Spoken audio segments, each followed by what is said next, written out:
ये ढाक दिल्ली बंबई के लोग नहीं जानते, महाराष्ट्र गुजरात के लोग नहीं जानते, आंध्र कर्नाटक के लोग नहीं जानते।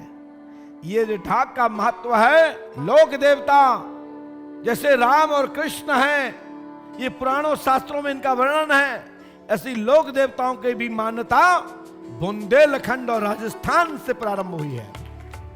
जो देवता महाभारत के दौरान युद्ध नहीं कर पाए, छल हुआ, वो आकर के कलयुग में राजस्थान में और बुंदेलखंड के महोबा बांदा में और बुंदेलखंड ग्वालियर संभाग चंबल क्षेत्र में ये लोक देवता मान्य देवता जो है, पितृ देवता देव देवता जो है, ये बुंदेलखंड राजस्थान में जन्म लेकर के ये लोक देवता के नाम से प्रकट हुए हैं। ये हमारी बात समझ पा रहे हो? ये विशेषकर कहां पाए जाते हैं? बुंदेलखंड और राजस्थान। राजस्थान में तो हमारी मैया जो पेट में बच्चा गर्भपात हो जाते हैं वो भी देवता बन जाते हैं, पितर बन जाते हैं। जन्म लेके खत्म हो जाएं वो भी अबोध बालक बन जाते हैं।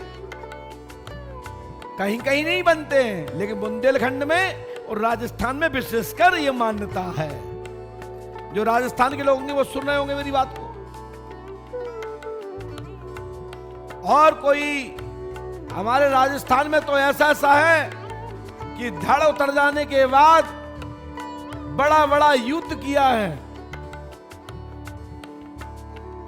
धड़ने मात्र, मुंड नहीं है। राजस्थान में एक नहीं सैकड़ों ऐसी कथाएं आज के परिवार में भी प्रचलित हैं और चल रही हैं। उनके पूर्वजगण पंडोकरधाम आते हैं, उनके वंशधर आते हैं,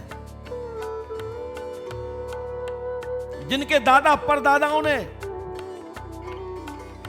ये बड़े बड़े युद्ध किए हैं। उनको कहीं विष्णु कहा, कहीं शिव कहा, कहीं कृष्ण कहा, कहीं नरसिंह कहा, अवतार और अंश रूप में माना है। एक सज्जन मुझसे बोले कि महाराज जो आप ढाक बजवा रहे हो इसका मतलब क्या है? मैंने कहा बच्चे हो आप, दूध के दांत नहीं गिरे आपके, तुम क्या जानो ये ढाक का मतलब? तुम डमरू जानते हो भगवान शंकर की? ये जब भगवान नाच करते हैं तो सुर बनते हैं, और जब सुर बनकर के गायन बनता है तो गद्य और पद्य मिश्रण हो जाता है। और यही भगवान शंकर अटपटे मंत्र बोलते हैं शब्द, तो वही सावर हो जाते हैं। और जिस समय लोक मान्यता में गोट चल रही है परम पूज्य सदगुरुदेव श्री हाथीवान महाराज की एवं कारस बाबा की, तो ये लोक देवता भगवान स्वयं विष्णु अंश, स्वयं विष्णु नारायण स्वरूप श्री हाथीवान महाराज शिव स्वरूप श्री स्वयं कारसदेव महाराज इस बुंदेलखंड और राजस्थान की भूमि पर मानसरोवर गंगा पुष्कर से श्री हाथीवान महाराज जी का जन्म प्राकट और उनका क्षेत्र माना जाता है, कुबेर धन क्षेत्र माना जाता है। उसके ये राजा हैं, स्वयं विष्णु हैं, और भगवान शंकर स्वयं फूल अवतारी स्वयं कारस हैं। ऐसे बहुत सारे देवता हैं। राम देवराज जी आप गए हो राजस्थान में तो स्वयं वो भगवान स्वयं कृष्ण के दो कलासे हैं। ऐसे सैकड़ों देवता हैं जो अनेक अनेक देवता अपनी अपनी ताकत रखते हैं। तो हमने कहा अभी बच्चे हो, आपने अपने विषय की किताबें पूरी नहीं पढ़ी, तुम्हें हम क्या बताएं। मैं इतना ही कहूंगा, डॉक्टर तो तुम जानते नहीं हो। जिस दिन बुखार आता है तो डॉक्टर को पहचान जाते हो डॉक्टर क्या चीज है। दवा आप जानते नहीं हो, जिस दिन आप बीमार पड़ते हो दवा खाना सीख जाते हो।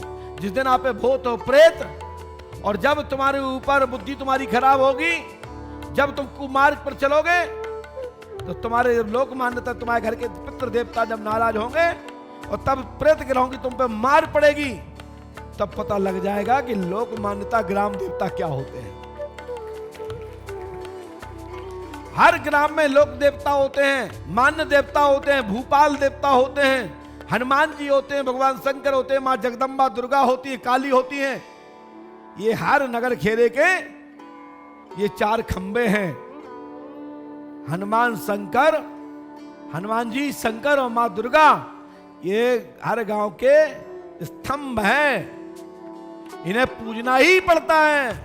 कोई भी मंगल कार्य करो, नगर के देवता पूजना ही पड़ेगा, भूपाल देवता को पूजना ही पड़ेगा, और अनुष्ठान करोगे तो क्षेत्रपाल महाराज को तो पूजना ही पड़ेगा। तो आप सब लोग ध्यान रखिए, हमने इतना ही बता सकते कि ये साक्षात परमात्मा भगवान विष्णु हरि श्री हाथीवान महाराज का दर्शन आपको गोट के माध्यम से, भगतों के माध्यम से, और जो गायक कर रहे हैं उनके जो सुर भास भरवा रहे हैं, या जो कहें जो गान कर रहे हैं, ये भी मंत्र हैं, ये भी मंत्र हैं। और ये पढ़े लिखे लोगों के लिए कुछ भी नहीं है। जो बहुत पढ़े लिखे हैं, जो तो हम जैसे बेवकूफ आदमी हैं, उनके लिए ये मंत्र है, और हम जैसे लोगों के लिए ये साक्षात भगवान का दर्शन, पढ़े लिखे लोगों के लिए तो कुछ भी नहीं है। जब तक इस चक्कर में पढ़ेंगे नहीं, तब तक वे जानेंगे नहीं, और जिस दिन गले में फंदा लगा उस दिन सब सीख जाएंगे कितने पढ़े लिखे बने रहें।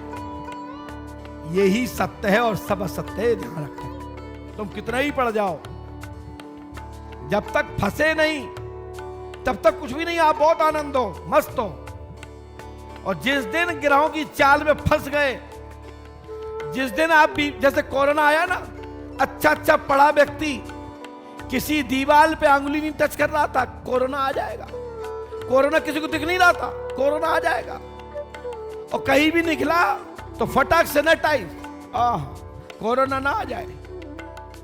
अच्छे पढ़े लिखे लोग, अच्छे लोग कहते थे प्याज नहीं खाते, लहसुन नहीं खाते, लेकिन अल्कोहल, दारू जिसमें पुट होती है, मदरा होती है, उसमें हाथ लगा रहा था। यहां तक कि कई लोग तो फैल लवली की तरह मुंह में भी चुभ रहा था कि कोरोना ना घुस जाए। हाँ, अपने थोबड़े पर, अपने चेहरे पर खूब लगा रहा था, और यहां तक कोरोना ना आ जाए।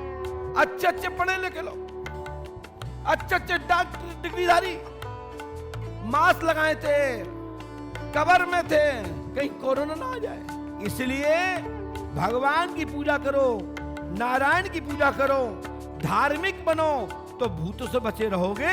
यही तुम्हारे लिए सनातन है।